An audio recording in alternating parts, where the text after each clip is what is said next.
Boker Tov Chabrim, I'm Stephen Ben-Nun. You're watching Israeli News Live. North Korea is not Syria.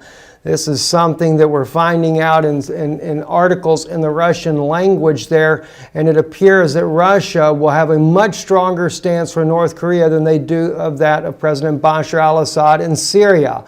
Even though latest news coming out about Syria is that Russia and Iran have agreed to protect Syria of any other type of attack in the near future. But when it comes to North Korea, it's a completely different game.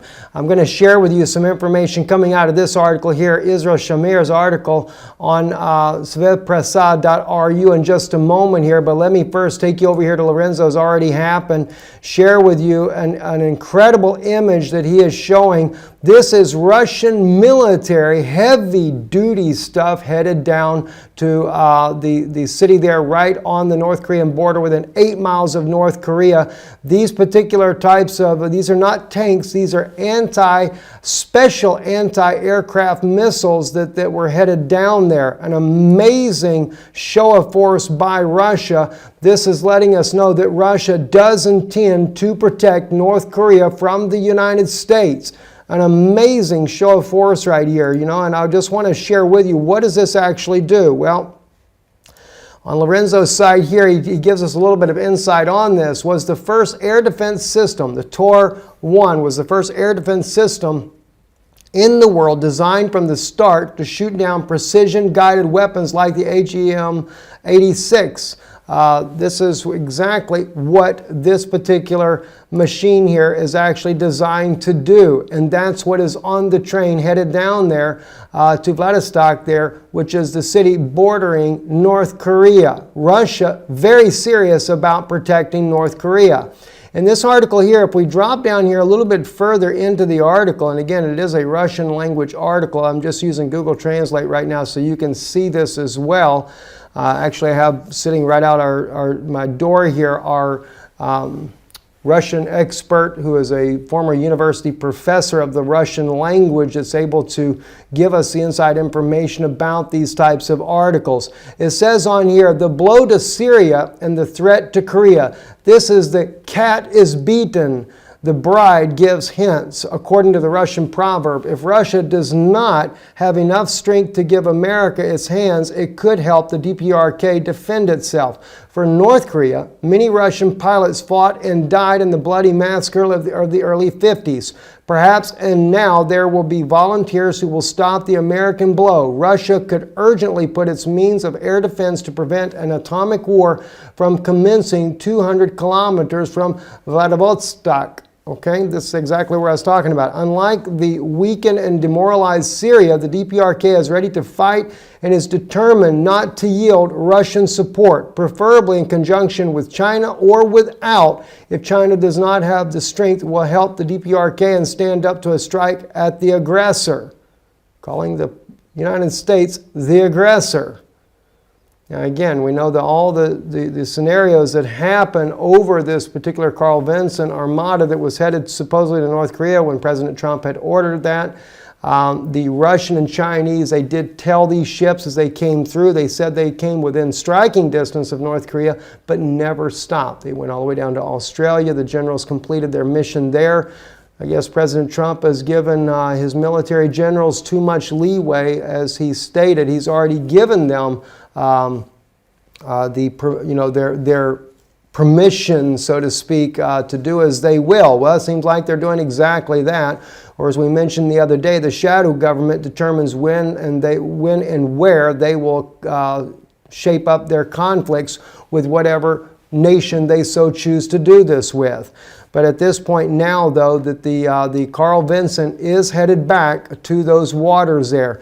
It says, yes, it is only a cat, but a daughter-in-law should not let go of such attacks on cats. Russia is trying to avoid a war with the U.S., a war that could lead to the death of the human race. It is right, but if you do not send a stop signal in Korea, you will have to repel the enemy in the sky of Russia. The DPRK is Russia's outer ring of defense. It cannot be handed over to the enemy.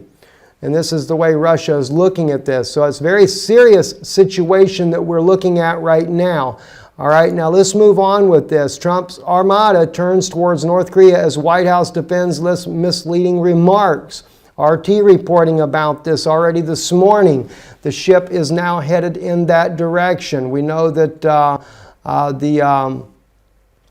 Sean Spicer with the Secretary's office there, House Press Secretary, he actually stated that or is kind of like playing this down all along. They don't want to seem to answer questions why the Carl Vinson didn't go to the Sea of Japan when President Trump was speaking this all over the news everywhere, saying that he had ordered this ship there, and then the ship seemingly totally disobeys orders and goes straight to Australia.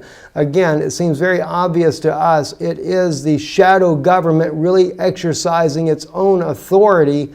And it seems that they want to stay in good with Australians as well because of a possible world war they may be facing very soon. Maybe they felt like it was more important to do that military drill with the Australian government to be prepared for what is next to come.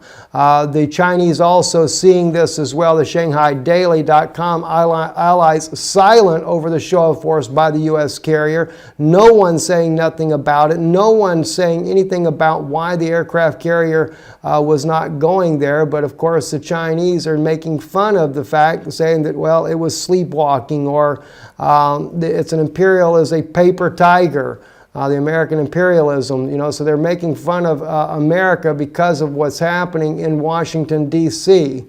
But the situation is definitely very, very volatile as of right now. Russia also letting the world know that the mother of all bombs, the Moab, that President Trump did not authorize to be dropped on Afghanistan, but instead one of his generals authorized this huge bomb to be dropped. Russia's letting the world know that they've got the father of all bombs, that the mother of all bombs, an 11 megaton weapon, whereas the Russian equivalent to this is a 40 megaton weapon that supposedly has the strength of a nuclear bomb without that of the radioactive aftermath of that type of explosion. Just to kind of give you an idea, this was Russia had tried out this bomb not too long ago, and I will show you that that particular.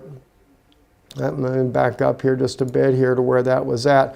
This was Russia deploying this bomb. It's smaller than the American version of the MOB there, and of course, as you can see, made one quite of a massive blast there. We are in a very serious time, friends, and as I have been watching as well, different movements by NATO. As RT reported this was back in February. That's an old article. We see the buildups in the Black Sea. We see the buildups all around Russia's border in Europe there. The F-35s being moved into place as well. Just all kinds of things that are going on that lets us know we are on the verge of a massive world war. And it's not going to take very much to cause this war to kick into gear.